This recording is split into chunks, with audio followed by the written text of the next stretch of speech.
Two black teenagers walked into a car dealership with nothing but excitement and respect. Minutes later, they were kicked out for looking like trouble. The next day, their billionaire father showed up, not to yell, but to make sure the whole world saw what really happened. The sun was heavy over Tempe that afternoon, one of those dry, slow-moving Arizona days where the heat hums through the concrete. Jaden Townsend had just finished track practice, his grey T-shirt clinging to his back as he walked beside his sister Lila across the parking lot of Madison Auto Gallery. They weren't there to cause trouble. In fact, Jaden had been talking about this stop all week. "I'm not saying I'm getting a car today," he said, adjusting the strap of his gym bag, "but I want to see what they've got. Maybe something used, just to get an idea before my birthday." Lila chuckled, flipping her braids over her shoulder. "You really think Dad's gonna let you drive yourself to school in a two-door coupe?" "Come on," he smiled, but his steps didn't slow. "Let me dream." The dealership lot was quiet, sleek silver sedans lined up under sun-faded flags. The glass doors shimmered in the heat, and the two walked in like any pair of kids with a few questions and wide eyes. Inside, the air conditioning was sharp, cutting through the outside warmth. A middle-aged man, in a pale blue dress shirt, looked up from behind a counter. His eyes landed on Jaden first, then slid to Lila. They were dressed clean. Jaden in athletic gear, Lila in a simple dress and sneakers. Nothing wild, nothing loud. Still, the man stood up fast. "Can I help you?" His voice was clipped. Jaden, always polite, stepped forward. "Yeah, just checking out some cars. Maybe looking for something used. My birthday's next month." "And do you have an appointment?" the man interrupted. He was already walking toward them. Jaden hesitated. "No, we don't allow unsupervised minors in the showroom," he cut in, glancing quickly at a coworker across the room. "Company policy." Lila's face shifted. "We're not touching anything." "Still, this isn't a hangout spot." His tone had turned colder. "Now, you can look at the website if you're interested." The silence that followed was thick. Jaden opened his mouth, then closed it again. Lila's fingers curled tightly around the strap of her bag. "We'll leave," Jaden said quietly. And they did no yelling, no pushing back, just the slow walk back across the pavement, Lila holding her breath the whole time. She waited until they were in the back seat of the Uber before she spoke. "That man looked at us like we were nothing." Jaden nodded once, barely, his jaw clenched. He tapped his phone screen, checked the ride time, stared out the window. Lila watched her brother's reflection in the glass. She didn't like how quiet he'd gone. He wasn't a loud person to begin with, but this was different. It wasn't silence, it was restraint. She'd seen that look on their dad's face once before. "You're not going to tell Dad, are you?" He didn't answer right away. "I don't know," Jaden finally said. "I don't even know what to call it. It's not like the guy said anything crazy. He just didn't want us there." Lila leaned back. "It felt crazy to me." Neither of them spoke for the rest of the ride. They didn't have to. They both knew what had happened. But the man at the dealership had no idea who he'd just kicked out. And by the next morning, he was going to find out. The Uber curved through the hills of Paradise Valley, where the houses got bigger, quieter, and more spread out the higher up they went. Behind the tinted windows of the black SUV, Lila sat with her arms crossed, still simmering. Jaden stayed silent, phone in hand, screen off, his mind elsewhere. Their house came into view, a modern white and stone property, tucked behind a discreet gate. Not flashy, but expensive in that way only old money, or very smart money, ever looks. Their father, Marcus Townsend, had built his tech empire from nothing, starting out with hardware repairs in Flagstaff before striking gold with a data security startup. These days, people mentioned his name in Forbes articles and Silicon Valley panels, but around here, he just went by Marcus. The kids walked in through the side entrance and dropped their things by the bench near the kitchen. The house smelled faintly of cedar and clean linen home. Their housekeeper, Miss S.K., looked up from the dining table where she was folding towels. "Hey, y'all. Everything good?" "Yeah," Lila mumbled. Jaden didn't answer. From down the hall, their father's voice traveled. "Jaden?" He appeared in the hallway seconds later, still in his navy polo, barefoot, holding a tablet. "You're back early." Jaden gave a shrug. Didn't end up staying long. Marcus noticed the slump in his son's shoulders right away, the way he avoided eye contact. He glanced at Lila. Her face said more than she probably meant it to. What happened? Jaden stayed quiet. Marcus set the tablet down and folded his arms. Jaden. Lila sighed. Some guy at the dealership said we weren't allowed in. Marcus frowned. Which dealership? Madison Auto Gallery, off University Drive. He said, what exactly? Jaden rubbed the back of his neck. Didn't want us looking around. Said they don't let minors in without a parent. Accused us of hanging out. Marcus didn't move for a long moment. His eyes narrowed slightly. Not with anger, but with focus, that slow, deliberate calculation that meant he was thinking 2 or 3 moves ahead. What did you do? We left, Jaden said. Didn't want to cause a scene. That landed hard. Marcus took a breath, stepped into the kitchen, and poured a glass of water. He handed it to Jaden before speaking again. You did the right thing. You hear me?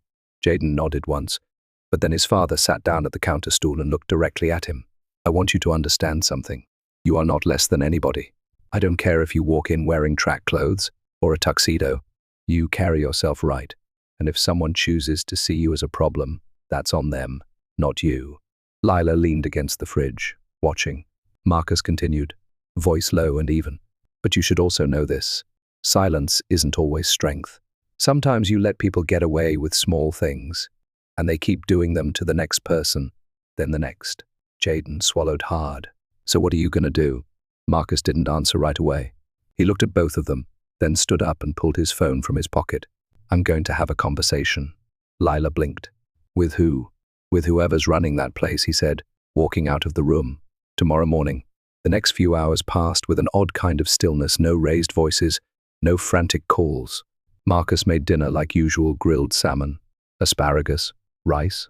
They ate as a family, but something had shifted in the air.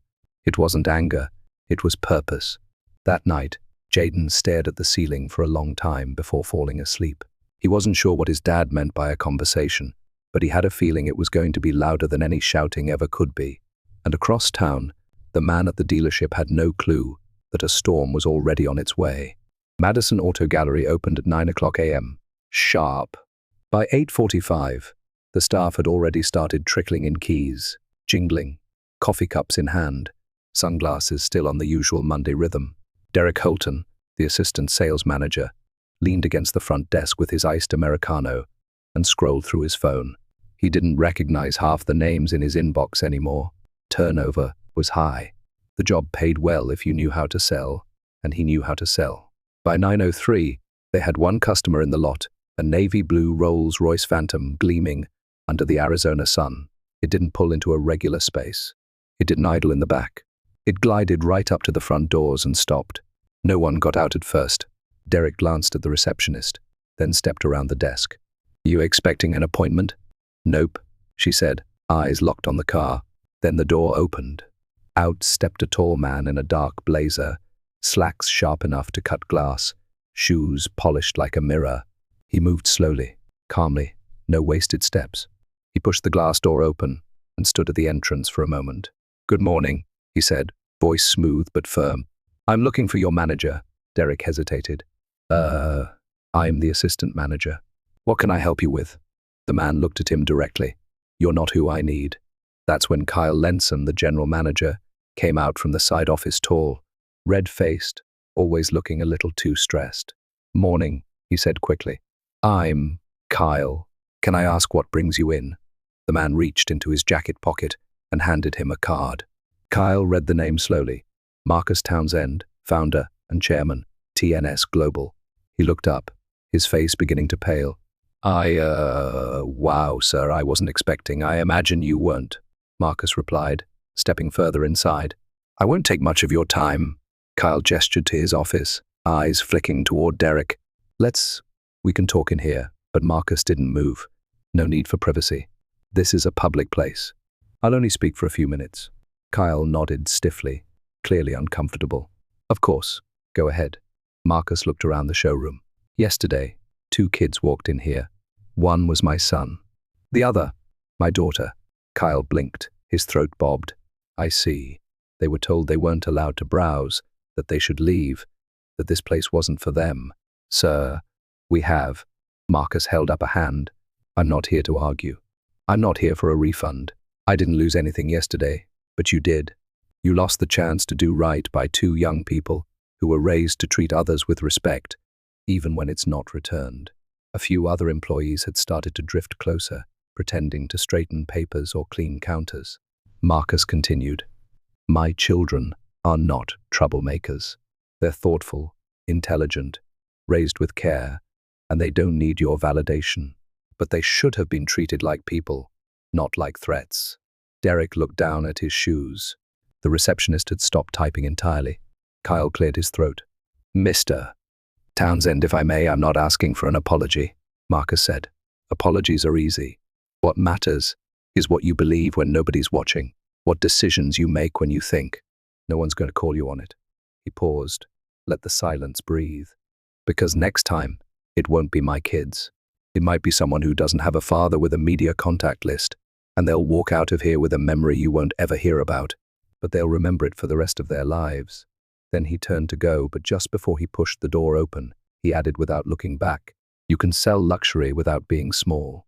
I hope you figure out how." Outside, a small group had gathered, two people recording on their phones, one local reporter on a tip, and a woman holding a mic. Marcus hadn't called them. Word had just traveled. The air outside had shifted, not in temperature but in weight. Marcus stepped down onto the dealership pavement with calm, deliberate ease. His expression didn't flicker at the sight of the small crowd forming.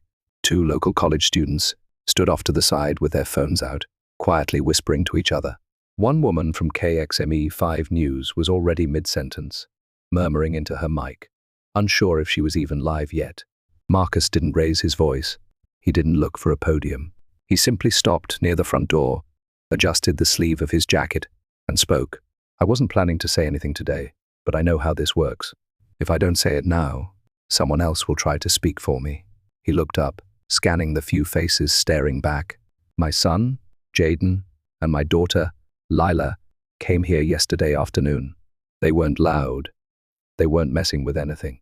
They came here to look, like any other young person with a little excitement in their chest and a dream in their head." His voice didn't waver. It wasn't loud. It was quiet. So quiet it made people lean in.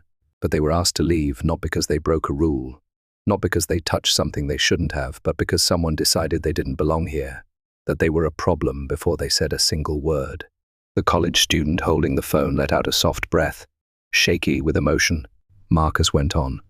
"I've worked my whole life to build something that would last, and I've taught my children that what you build doesn't just sit in your bank account. It lives in how you treat people, in the everyday decisions, the ones you make when nobody's watching." He paused again, not for drama, but because the next words meant something. "Yesterday, someone looked at my children and didn't see who they were. They saw who they assumed they were, and they dismissed them. You don't need to raise your voice to be disrespectful. You just need to make someone feel small in a place they were excited to walk into." Behind the glass doors, Kyle stood watching, hands shoved deep in his pockets. Marcus looked over his shoulder briefly, then turned back to the people in front of him. "I'm not asking anyone to cancel this place. I don't believe in that. I'm not even angry anymore. I'm just tired of seeing this pattern over and over again, good kids being made to feel like criminals before they've done anything wrong. That kind of thing sticks. And if no one speaks on it, it just keeps happening." A few more bystanders had stopped on the sidewalk. A delivery guy across the street lowered his sunglasses to get a better look. "I showed up today because my children didn't deserve that kind of treatment, and because I want them to see that when something's wrong, you don't just swallow it. You face it with clarity, with dignity, and without letting it turn you into what you're standing against." He stepped back toward the Rolls-Royce, hand on the door handle. "One more thing, my kids walked out yesterday with their heads up. That says everything about them, and nothing about the man who tried to shrink them." He opened the car door and got in without another word. The crowd didn't cheer. No one clapped. They just stood there, processing what they'd heard, what they'd seen, and what it said about everything else. Inside the dealership, Derek slowly sat down. The receptionist had tears in her eyes and didn't know why. Kyle Lenson remained by the window, arms stiff by his side. But even he knew it was too late to control the story now. By that afternoon, the first video hit Twitter, then Instagram, then the news, and the story began to take on a life of its own. By lunchtime, the story had slipped out of local hands. What started as a shaky vertical phone video recorded by a college freshman named Tori Clemens had already crossed 2 million views on X. The caption read, "This man just walked into a dealership that disrespected his kids and handled it with so much class." I'm actually speechless. People weren't just sharing the video, they were dissecting it, freezing frames, zooming in, debating tone, arguing in threads. Under one post, a woman from Flagstaff commented, "Marcus Townsend fixed my dad's laptop in 2001 and wouldn't take a dime. That man's been built different from the start." Others weren't so kind. One account, anonymous profile picture of an eagle, commented, "Why didn't the kids just say who their father was? Sounds like they wanted to play victim." And just like that, it snowballed. Morning talk shows picked it up. Good Morning Phoenix aired a segment titled, "Billionaire Father Calls Out Discrimination at Tempe Car Dealership." Within hours, the dealership's Yelp rating dropped from 4.2 to 2.1. Dozens of one-star reviews popped up like weeds. Rude and dismissive staff treated my teenage son like a criminal, never going back. If you're not wearing a suit and tie, don't bother walking in, they'll ask you to leave before you even say a word. Of course, not all the backlash came from strangers. Local activist groups began circling the story too, pushing for conversations about youth perception and everyday bias. And in the middle of it all, the dealership released a statement, a bland, 2-paragraph apology posted on their website and Instagram page. "We regret the recent experience that took place at our showroom and are actively reviewing our policies. We strive to provide a welcoming environment to all guests and take these matters seriously." The comments beneath it said everything. "You're only sorry because you got caught reviewing policies. How about reviewing your employees? This apology has the warmth of a parking ticket." Behind the scenes, Kyle Lenson was scrambling. He'd already called 2 PR consultants, both of whom told him the same thing: say less, lay low, and do not try to spin it. But the internet didn't care about PR cycles. People wanted transparency. They wanted names. They wanted action. Meanwhile, Jaden and Lila sat at home, both phones blowing up with messages, some from friends, others from numbers they didn't even recognize. Lila showed her brother one that made them both laugh. "Despite everything, girl, is that your dad on the news? Tell him to run for office or something, I'm dead." But then came the harder ones. "Why didn't y'all just walk away? Ain't nobody owe you a car. Not everything is about race. He probably thought you were skipping school." So what? Rich people want sympathy now. Jaden stared at his screen, jaw tight. Lila nudged his shoulder. "Don't read that stuff." He didn't respond. He was still scrolling. Their father entered the room, holding 2 mugs of tea. "Phone's down," Marcus said, "just for now." Jaden hesitated, then finally set his phone face down on the table. Lila followed. Marcus sat across from them, leaned in slightly. "You two didn't ask for this, but sometimes life decides your story's bigger than just you." Lila frowned. "But we didn't even do anything. We just walked in." "I know," he said. "That's what makes this so real. You did everything right, and still someone saw you wrong." Jaden stared at the tabletop.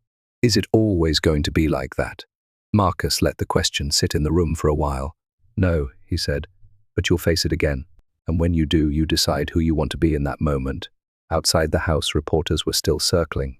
Inside, something stronger than anger was taking root: awareness. And awareness doesn't go away.